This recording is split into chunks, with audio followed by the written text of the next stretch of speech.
नमस्कार। तो चलिए आज मिलकर भारत के सबसे जरूरी पर्यावरण कानून एनवायरमेंट प्रोटेक्शन एक्ट 1986 को समझते हैं। जानते हैं, इसे हमारे पर्यावरण का एक सुरक्षा कवच भी कहा जाता है। तो चलिए फिर देखते हैं कि ये कवच आखिर काम कैसे करता है।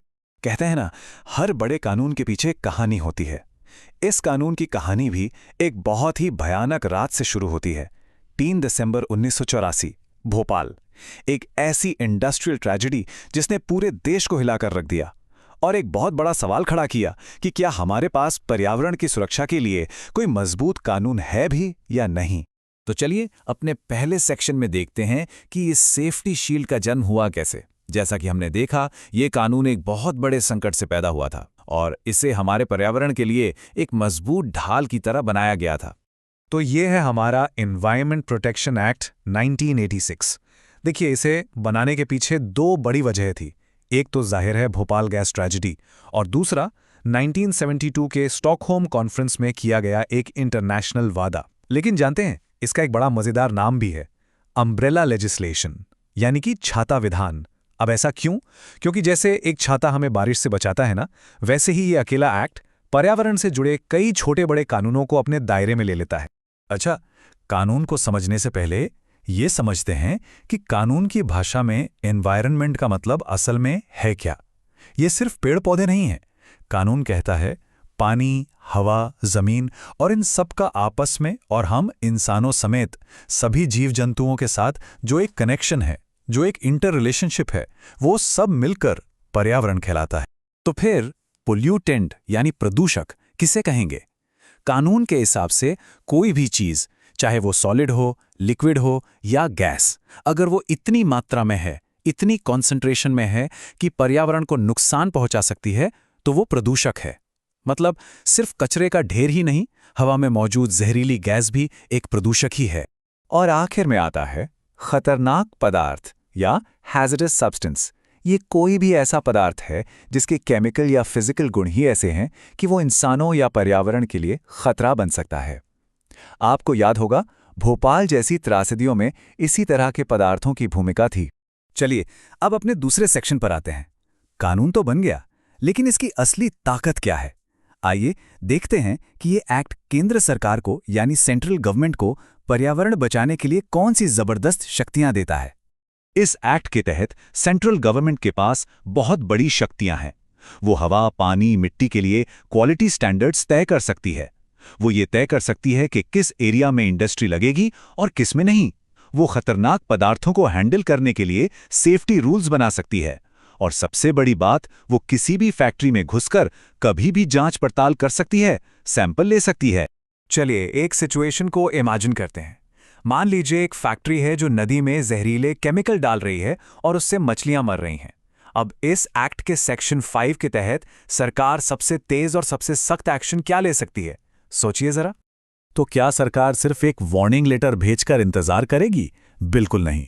सेक्शन 5 सरकार को एक असाधारण शक्ति देता है। वो उस फैक्ट्री की बिजली और पानी की सप्लाई काटने का सीधा आदेश दे सकती है।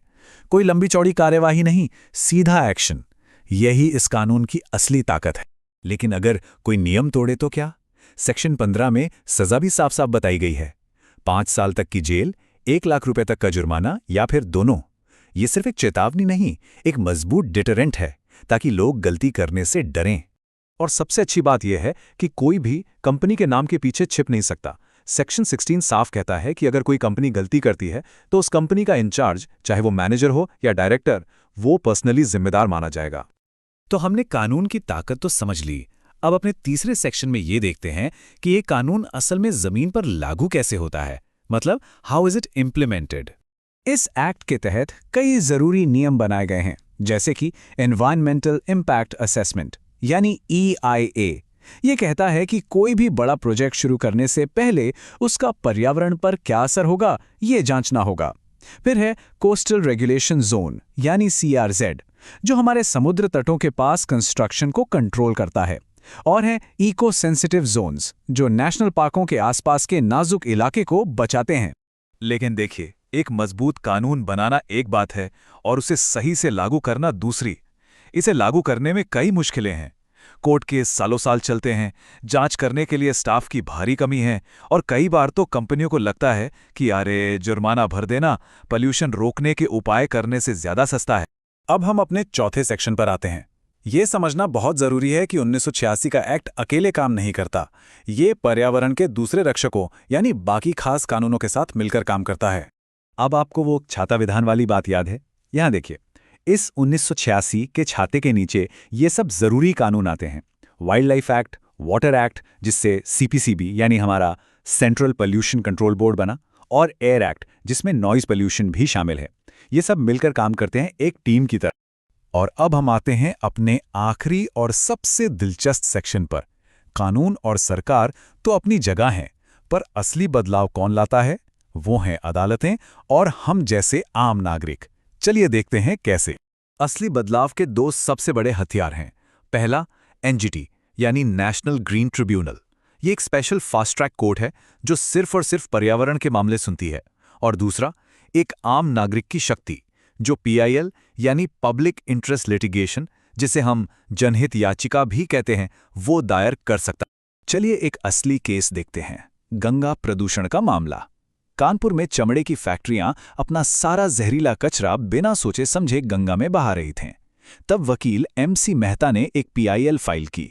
नतीजा, सुप्रीम कोर्ट में आदेश दिया कि जो भी फैक्ट्री पोल्यूशन कर रही है उसे तब तक बंद किया जाए जब तक वो वेस्ट को साफ करने वाला ट्रीटमेंट प्लांट नहीं लगा लेती। ये है नागरिक शक्ति का एक बेहतरीन उदाहरण।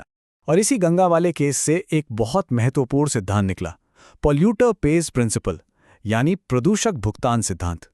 इसका सीधा सा मतलब है, जो गंदगी फैलाएगा सफाई का खर्च भी वही उठाएगा। ये आज भारत के पर्यावरण कानून की नींव बन चुका है। एक और केस स्टडी है दिल्ली में पटाखों पर बैन का मामला। त्योहारों के समय, खासकर दिवाली पर, दिल्ली की हवा जहरीली हो जाती थी। तब कुछ बच्चों की तरफ से एक पीआईएल फाइल की गई जिसमें उनके साफ हवा में सांस लेने के अधिकार की मांग की गई, और सुप्रीम कोर्ट ने पारंपरिक पटाखों पर बैन लगा दिया और पटाखे जलाने के लिए समय और आवाज की एक लिमिट तय कर दी। तो इस पूरी चर्चा से हमने क्या सीखा? यही कि पर्यावरण को बचाने के दो मुख्य रास्ते हैं।